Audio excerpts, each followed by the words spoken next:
Hello అందరికీ welcome to tasty foods. ఏంటి పచ్చిమిరపకాయలతో ఫ్రైయా అంటారా? అవునండి, పచ్చిమిరపకాయలతో ఫ్రైయే. ఇది ఎప్పటి నుంచో ఉన్నదే, కాకపోతే కొంచెం మోడిఫికేషన్ చేశాను. టేస్ట్ అద్దిరిపోయింది. దీనికోసం 12 నుంచి 13 దాకా పచ్చిమిరపకాయలని తీసుకున్నాను. వీటిని నీట్గా వాష్ చేసుకోండి. కొంచెం స్ట్రైట్గా ఉంటే బాగుంటుంది. ఇప్పుడు ఇందులో స్టఫ్ చేసుకోవడానికి ఒక పౌడర్ కావాలి. దీన్ని అన్నిట్లోకి యూస్ చేసుకోవచ్చు, ఫ్రైస్లోకి, దోశలోకి. దీనికోసం ఒక బౌల్ శనగపప్పు, అది పుట్నాల పప్పు అంటారు, అర స్పూన్ దాకా సాల్ట్, 3/4 స్పూన్ దాకా కారాన్ని యాడ్ చేసుకోవాలి. ఒక వెల్లుల్లి మొత్తాన్ని ఇందులోకి మనం రెప్పలుగా వేసుకోవాలి. ఈ పౌడర్ మనకి 2 to 3 months దాకా నిల్వ ఉంటుంది.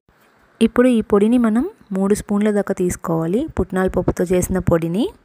అలాగే 3/4 స్పూన్, అదే 3/4 స్పూన్ దాకా ధనియాల పొడి, అర స్పూన్ దాకా గరం మసాలా యాడ్ చేసుకొని వీటన్నిటిని ఒకసారి బాగా కలుపుకోవాలి. ఈ మిర్చి ఫ్రైని అయితే శనగపప్పు పొడితో మాత్రమే చేస్తారు. నేను కొంచెం ధనియాల పొడి, అదే గరం మసాలా యాడ్ చేశాను. టేస్ట్ అయితే అద్దిరిపోయింది. ఇప్పుడు ఒకసారి సాల్ట్ చెక్ చేసుకుంటున్నాను.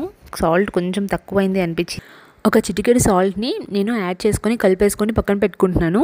ఇప్పుడు పచ్చిమిరపకాయలని తీసుకొని వీటిని ఇలా మధ్యలో పొట్టలో ఘాట్లు పెట్టుకుంటున్నాను. మీకు కారం ఎక్కువ అవసరం లేదు అనుకున్న వాళ్ళు, కారం ఎక్కువ తినలేము కానీ ఈ టేస్ట్ మేము ఫీల్ అవ్వాలి అనుకున్న వాళ్ళు గింజలు తీసేయండి. అన్నిటినీ అయితే ఇదే విధంగా కట్ చేసుకొని పక్కన పెట్టుకుంటున్నాను. చూసారా, ఈ విధంగా. ఇప్పుడు మనం ప్రిపేర్ చేసుకున్న పౌడర్ ఉంది కదా, ఆ పౌడర్ని ఇలా పచ్చిమిరపకాయల్లో మనం స్టఫ్ చేసుకోవాలి. కొంచెం కొంచెంగా జాగ్రత్తగా ఇందులోకైతే మనం స్టఫ్ చేసుకోవాలి. మీకు పాసిబిలిటీ ఉన్నంత వరకు ఈ పౌడర్ని మనం లోపలైతే స్టఫ్ చేసేసుకొని స్పూన్తో ఒక్కసారి ఇలా అన్నామంటే కంప్లీట్గా లాక్ అయిపోతుంది. అసలు ఈ పచ్చిమిర్చిలో నుంచి పౌడర్ మనకి బయటికి రానే రాదు. మనం ఫ్రై చేసేటప్పుడు కూడా చాలా మంచిగా అయిపోతుంది.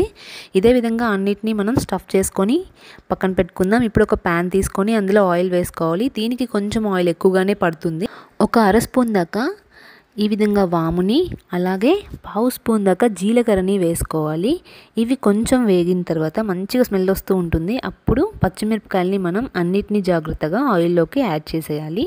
వీటిని ఒక్కసారి వేగిన వెంటనే వెనక్కి తిప్పేయాలి. ఎందుకు అంటే లోపల పొడి మనకి బాగా వేగాలి కాబట్టి. ఎటువైపు అయితే మనం ఘాట్లు పెట్టి పొడిని పెట్టుకున్నామో అది కింద వైపుకి ఉండాలి, ఆయిల్లోకి ఉండాలి. సో ఈ విధంగా తిప్పేసుకోవాలండి.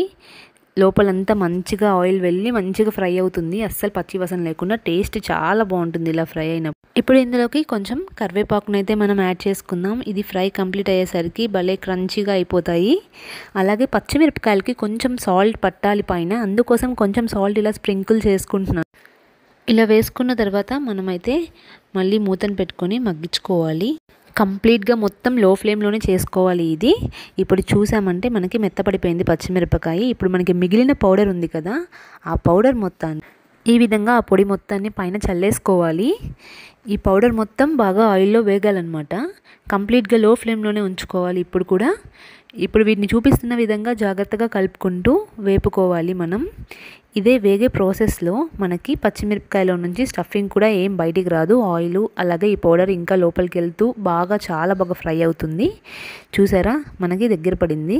మీరు గమనించినట్లయితే మనకి స్టఫింగ్ కూడా ఏం బయటికి రాలేదు మిర్చిలో నుంచి. చూడండి, మంచిగా మనకి ఉడికింది, అలాగే వేగింది, చాలా బాగుంది. ఇప్పుడు ఇందులోకి మనం కొత్తిమీరని చిన్న చిన్న ముక్కలుగా కట్ చేసుకొని యాడ్ చేసుకోవాలి. ఆ తర్వాత కొంచెం చల్లారిన తర్వాత నిమ్మకాయని పైన ఇలా పిండేసుకోవాలండి.